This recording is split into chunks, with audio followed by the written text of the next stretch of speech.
उपस्थित प्रवीण दटके जी, डॉक्टर महात्मे जी, माननीय गानार जी, माननीय राजन वाघमारे जी, आरपीआयचे आपले नेते आहेत, माननीय कृष्णा कुपडे जी, टेक्चंद सावरकर जी, व्यासपीठावर सर्व उपस्थित आमदार, खासदार, भारतीय जनता पक्षाचे, आरपीआयचे नेते, आपण सर्व पत्रकार बंधू भगिनी, 1 तारखेला होणाऱ्या निवडणुकीमध्ये एकूण 320 बूथवर आणि 304 मतदान केंद्रावर 2,06,454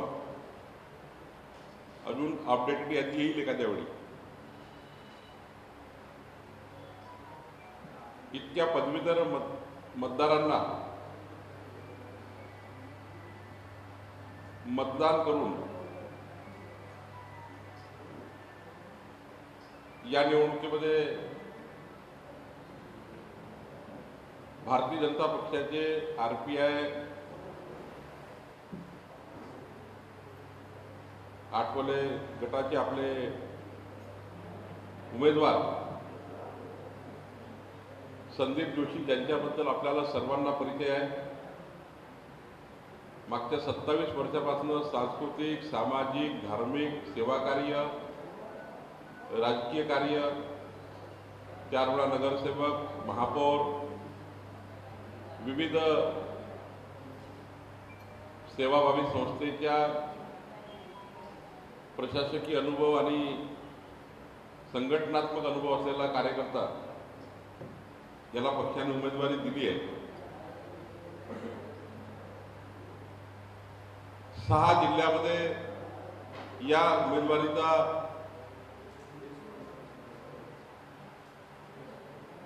प्रचार प्रसार आणि नियोजन आम्ही पूर्णता केला आहे आणि एकूण संपूर्ण मतदारापर्यंत भारतीय जनता पार्टी पोहोचेल, आमची संघटना पोहोचेल असंही नियोजन आम्ही केलं आहे. एकही मतदार असा नसेल ज्याला भारतीय जनता पार्टीची संघटना भेटून आली नाही. एखाद वेळी उमेदवार पदवीधरांच्या बैठकीच्या माध्यमातून भेटी घेईल, कारण कुठल्याही उमेदवाराला हे शक्य नाही आहे की संपूर्ण मतदाराला भेटणे, पण कोणत्या ना कोणत्या माध्यमाने उमेदवार हे 6 जिल्ह्यामध्ये सर्व मतदाराला भेटेल अशी योजना आम्ही तयार केली आहे. मी निवडणूक प्रमुख असल्यामुळे मी सुद्धा सर्वच मतदारापर्यंत टच होईल याची रचना मी उभी केली आहे. आमचे सर्व आमदार, खासदार, पदाधिकारी नागपूर शहरात प्रामुख्याने प्रवीण दटकेंच्या नेतृत्वात, वर्ध्यामध्ये डॉक्टर गोळेंच्या नेतृत्वात, चंद्रपूरमध्ये डॉक्टर गुलवाडे आणि सुधीरभाऊ मुनगंटीवार खास करून संपूर्ण या निवडणुकीमध्ये पूर्ण वेळ लक्ष टाकत आहे. गडचिरोलीमध्ये किसन नागदेवे,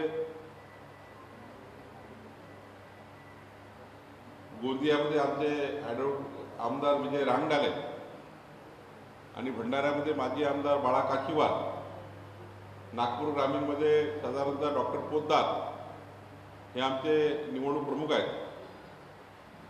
आपल्याला माहीत आहे की सुधीरभाऊ मुनगंटीवार यांच्या उपस्थितीत हा फॉर्म भरला. माननीय देवेंद्रजी 20 आणि 21 तारखेला नागपूरमध्ये आहेत, उद्या आणि परवा. त्यांचे भरगच्च कार्यक्रम या 2 दिवसामध्ये आहेत.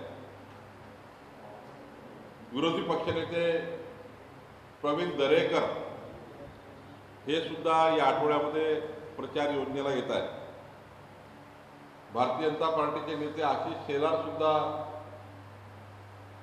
या योजनेमध्ये येणार आहे प्रचाराच्या. माननीय आमचे नेते नितीन गडकरी साहेब 22 तारखेनंतर या प्रचाराला आपला पूर्ण वेळ देणार आहे. एकंदरीत जी रचना आम्ही उभी केली त्या रचनेच्या माध्यमातून एकूण मताच्या 70% मतं घेऊन भारतीय जनता पक्षाचा उमेदवार विजयी होईल. एकूण मतदानाच्या 70% मतं घेऊन भारतीय जनता पार्टीचा उमेदवार निवडून येईल ही रचना आम्ही उभी केली आहे. आणि हे करत असताना आम्ही ज्या पद्धतीने काँग्रेस, राष्ट्रवादी काँग्रेस आणि शिवसेना ज्या खासदाराला रामटेकमधनं भारतीय जनता पक्षाने निवडून आणलं असे कृपाल तुमाने सहित ज्या खासदाराला भारतीय जनता पार्टीने निवडून आणलं असे खासदार कृपाल तुमाने सहित सर्व या निवडणुकीमध्ये आमच्या विरोधात महाविकास आघाडी प्रचार करतायत. विधानसभा अध्यक्ष नाना पटोले असतील, प्रफुल्ल पटेल असतील, विजय वडेट्टीवारजी असतील, सुनील केदारजी असतील, अनिल देशमुखजी असतील, सर्वच मंत्री, सर्वच आमदार, सर्वच खासदार आणि ही निवडणूक भारतीय जनता पार्टीला परास्त करण्याच्या दृष्टीने सर्व शपथ आनाभाका घेऊन शपथ घेतल्या, आनाभाका घेतल्या आणि निवडणुकीच्या प्रचाराला तेही काम करतायत. पण आपण आणि मी सुद्धा एखाद्या मतदाराला विचारा, मंत्री, नेते यांच्या बोलण्यावर लोकांना विश्वास राहिला नाहीये. महाविकास आघाडीच्या कुठल्याही मंत्र्याच्या बोलण्यावर आता जनतेला विश्वास राहिला नाही. 12 महिन्याच्या या कार्यकाळामध्ये विदर्भात तरी आता सरकारच्या कुठल्याही नेत्यावर विश्वास नाही. कारण विदर्भामध्ये ज्या पद्धतीने विदर्भाचा बॅकलॉग कॅल्क्युलेट करण्याकरता प्रत्येक वर्षीचा बॅकलॉग कुठल्या कुठल्या सेक्टरला निर्माण झाला हे सरकारला कळवण्याकरता जी रचना उभी केली होती विदर्भ वैधानिक मंडळ, म्हणजे विदर्भाच्या विकासाचं विदर्भ वैधानिक मंडळच बंद करून टाकणे, ते सुरूच न करणे, त्याची मुदत संपली तर मुदत न वाढवणे, इतका मोठा पाप कधी कुठल्या सरकारने केलं नाही. विदर्भ वैधानिक मंडळ बंद पाडण्याचं पाप या सरकारने केलं आणि म्हणून विदर्भातले मतदार, जनता ही नाराज आहे. कारण आता कळणारच नाही उद्या नागपूरमध्ये रस्त्याचा किती बॅकलॉग झाला, इरिगेशनचा किती बॅकलॉग झाला, कुठल्याच सेक्टरचा बॅकलॉग तुम्हाला सरकारला कळवता येणार नाही.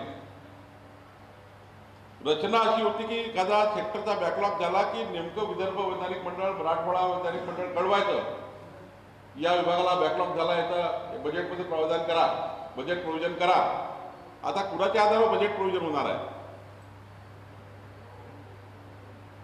दुसरीकडे 1956चा नागपूर करार,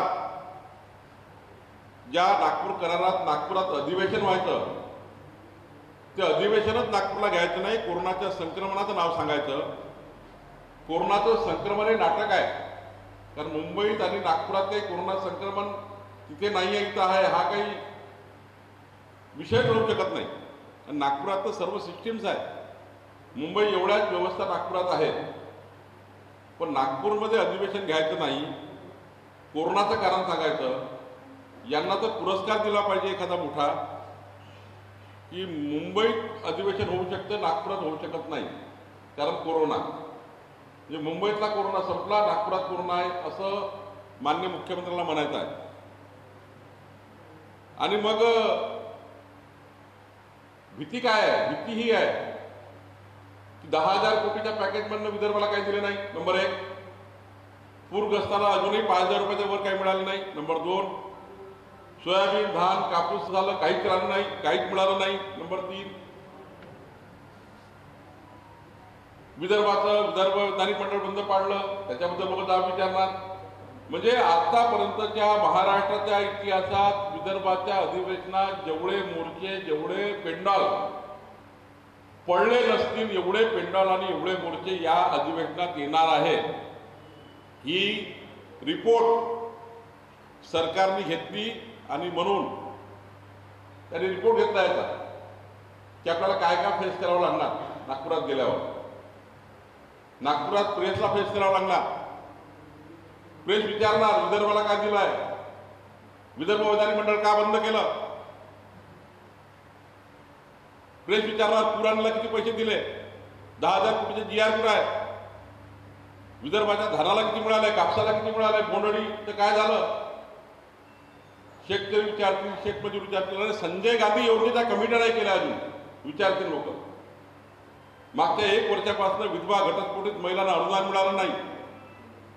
नवीन रेशन कार्ड तयार केलं तर RCID नंबर द्यायचा नाही हा निर्णय घेतला. RCID नंबर दिला नाही तर रेशन मिळणार नाही हा निर्णय घेतलाय. रेशनवाले विचारतील रेशन कुठं आहे, संजय गांधीवाले विचारतील संजय गांधी कुठं आहे. खऱ्या अर्थाने संपूर्ण बंद पडला. रस्त्याची अवस्था तर अशी आहे, या फ्लड डॅमेजमुळे सारे रस्ते उद्ध्वस्त झाले. पालकमंत्री पांढरी योजना बंद, DPCचं अनुदान बंद, आमदार फंड बंद. माझी माहिती आहे आमदारांना केवळ 25% पैसे मिळाले यावर एकूण पैशाचे. सारं बंद. आणि दुसरीकडे आपण काल पाहिलं असाल किती खोटं बोलतं सरकार. काल दिवसभर आपण मीडियाच्या ट्रायल पाहिल्या असतील. कोणती अशी या राज्यातली मीडिया नाही ज्यांनी जनतेचा 5 कोटी जनतेचा प्रश्न उचलला नसेल. काल 5 कोटी जनतेचा प्रश्न संबंधित आहे, विजेचा प्रश्न 5 कोटी लोकांचा संबंधित आहे. कारण 96 लाख ग्राहक असे आहेत, 96 लाख, ज्यांनी एकही पैसा विजेचं बिल भरलं नाही. सरकारचा आकडा आहे.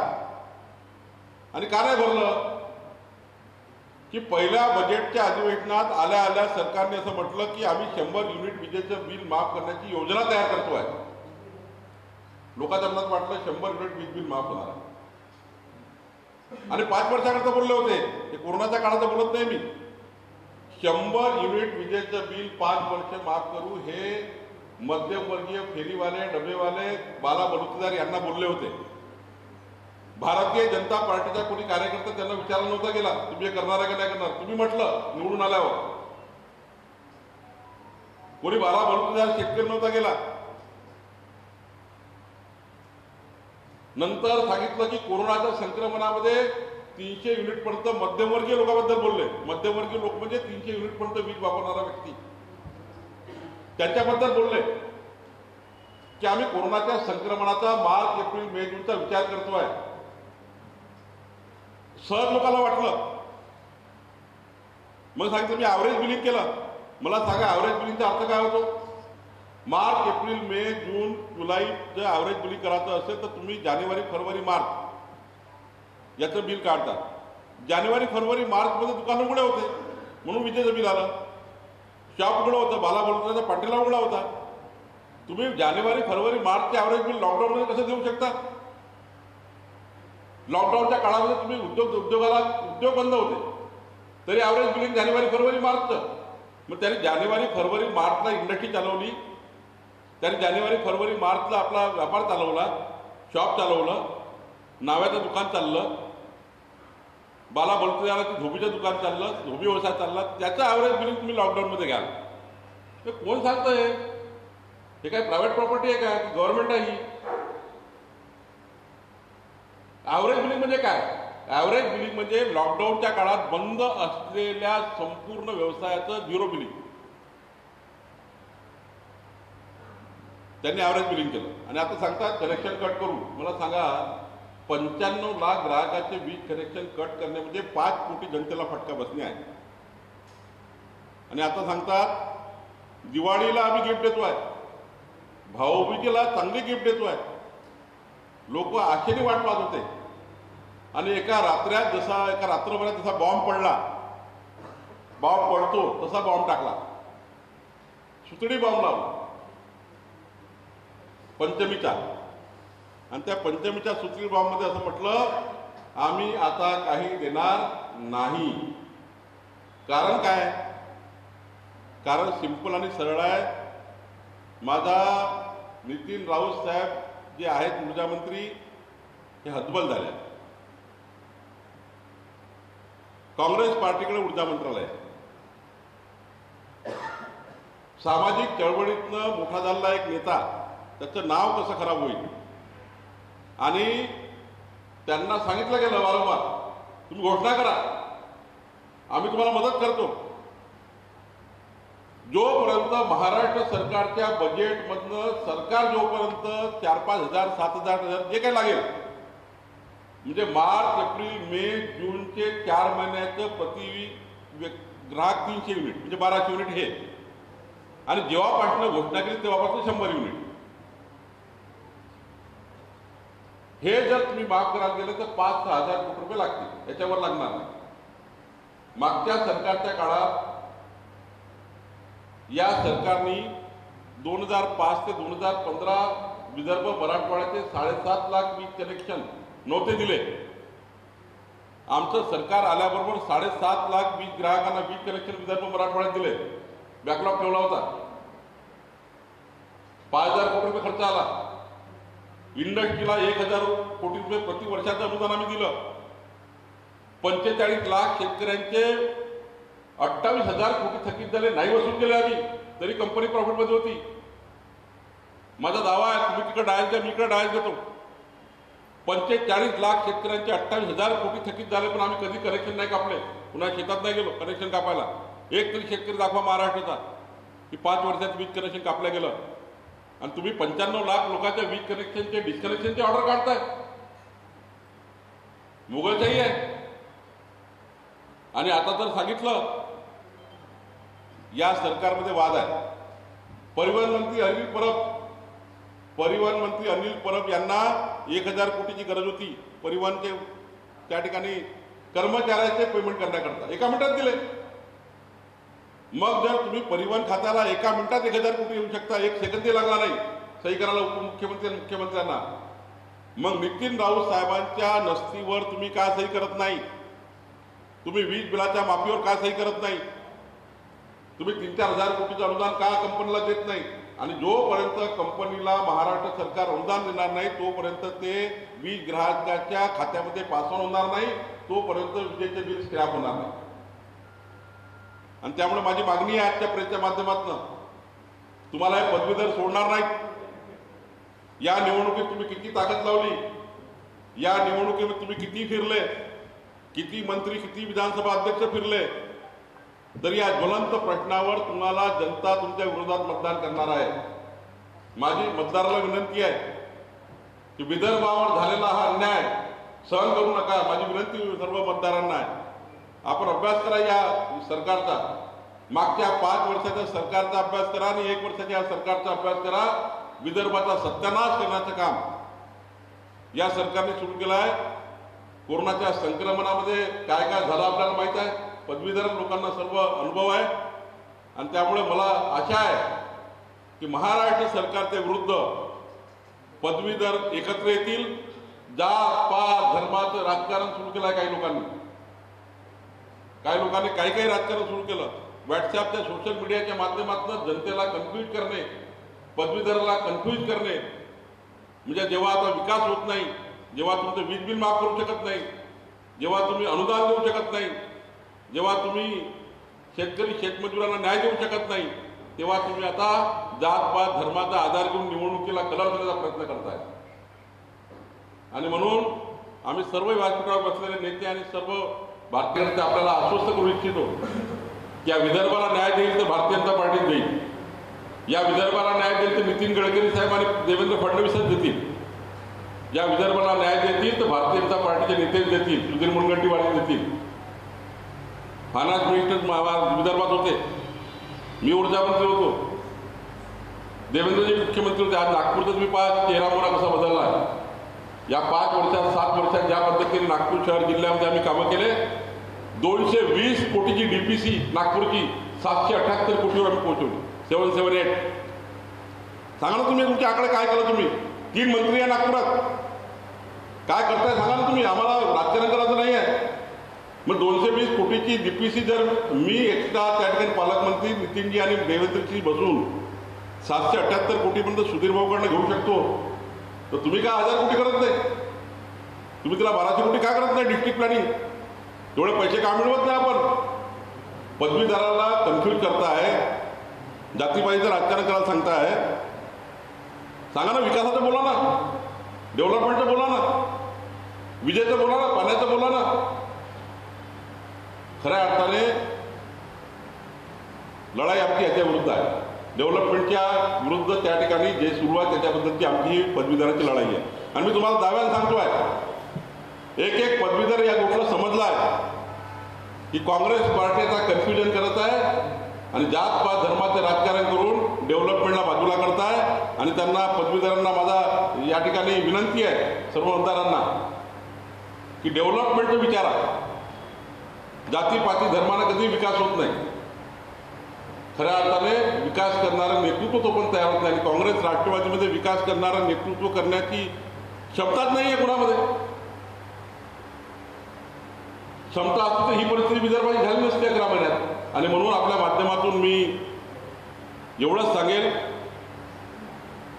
की या निवडणुकीत आम्ही सर्व व्यासपीठावरचे सर्व नेते आणि या ठिकाणी बसलेले सर्व कार्यकर्ते आणि आमचे सर्व संघटना, आठवले गटाचे सर्व माननीय उपेंद्रजी शेंडे असतील, माजी आमदार सुलेखाताई कुंभारे असतील, या ठिकाणी आपले वाघमारे साहेब असतील, आम्ही सर्व जनतेकडे मतदाराकडे एकच विषय घेऊन चाललो आहे की संदीप जोशी हे विदर्भातल्या प्रश्नावर महाराष्ट्राच्या विधान परिषदेमध्ये सरकारच्या विरुद्ध आवाज बुलंद करतील.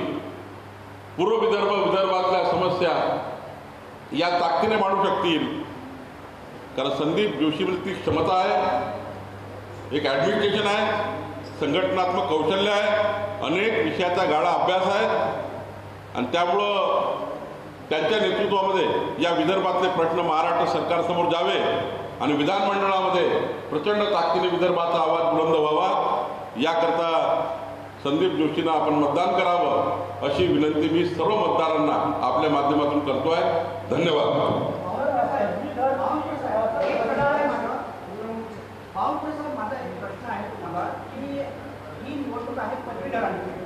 आणि पदवीधरांची निवडणूक असताना पदवीधरांच्या विषयावर कोणीच बोलतो नाही. 50 वर्षापासून भारतीय जनता पार्टीची उमेदवार आणि आमदार तिथे निवडून जातो, पण पदवीधरांच्या अंशकालीन पदवीधरांचा प्रश्न अजूनही सुटलेला नाही. तरी सुद्धा आपण विकासाच्या नावावर मतं मागत आहात. विरोधकांचं असं म्हणणं आहे की म्हणजे तुम्ही 52 वर्षात तुमचं असं म्हणणं आहे की पदवीधरांचे प्रश्न 50 वर्षात सुटले असं तुमचं म्हणणं आहे का? दोन गोष्टी आहेत. महाराष्ट्राच्या विधानमंडळामध्ये जो आमदार निवडून जातो ज्या ज्या विषयाकरता, गाणार साहेब शिक्षक आमदार आहेत. तुम्ही महाराष्ट्राच्या विधानसभेतले पूर्ण भाषण जर उठून काढले त्या विधानसभेच्या परिषदेच्या आमदारांची, कृष्णाभाऊ पूर्व विधानसभा मांडली नागपूरची, काय त्यांचा प्रश्न आहे. मागच्या अनिल सोलेजी असतील, मागचे नितीन गडकरी साहेब असतील, माननीय गंगाधरराव फडणवीसजी असतील, आपले यांचे भाषण विधानमंडळातले काढा. याने पदवीधराबद्दल काय भूमिका सभागृहात मांडल्या आहेत. ज्या डायसवर समस्या सुटतात तो डायस महत्वाचा आहे. आणि माझी तुम्हाला जर पाहिजे की संपूर्ण त्यांचा जर डाटा करून पाहिजे असेल तो मी द्यायला तयार आहे. सर्वात जास्त पदवीधराकरता भांडणारा अनिल सोले आणि नितीन गडकरी साहेब यांचे भाषण सभागृहातले आहे. आणि त्यामुळं भारतीय जनता पक्षाची सत्ता असताना पदवीधरांचे प्रश्न, अंशकालीन पदवीधरांचे प्रश्न का सुटले नाही? असं आहे की सुटले नाही का, नाही सुटले, संपूर्ण सुटले असेल का तर एखाद्या नाही सुटले असेल, काही सुटले नाही का ते चुकीचं आहे. मी तुम्हाला माहिती देतो मग काय काय सुटले. काही एका 50 वर्षाचं चालवणारं सरकार आणि 5 वर्षात चालणारं सरकार याच्यामध्ये तुम्ही 100% कसं म्हणू शकता? 100% सुटेल. काही टक्के फरक पडला असेल, काही टक्के राहिले असेल, पण लक्ष टाकलं नाही का सरकारने? पूर्ण लक्ष टाकलं. देवेंद्रजींनी जेवढा न्याय देण्याचा प्रयत्न केला तेवढा देण्याचा प्रयत्न केला. आणि त्यामुळं 5 वर्ष सरकारकडनं एवढी अपेक्षा करण्यापेक्षा जी 50 वर्ष सरकारने चालवली आणि जे आता सरकार चालून राहिलं यांच्याकडनं काय अपेक्षा आपल्याला याचाही विचार केला गेला पाहिजे.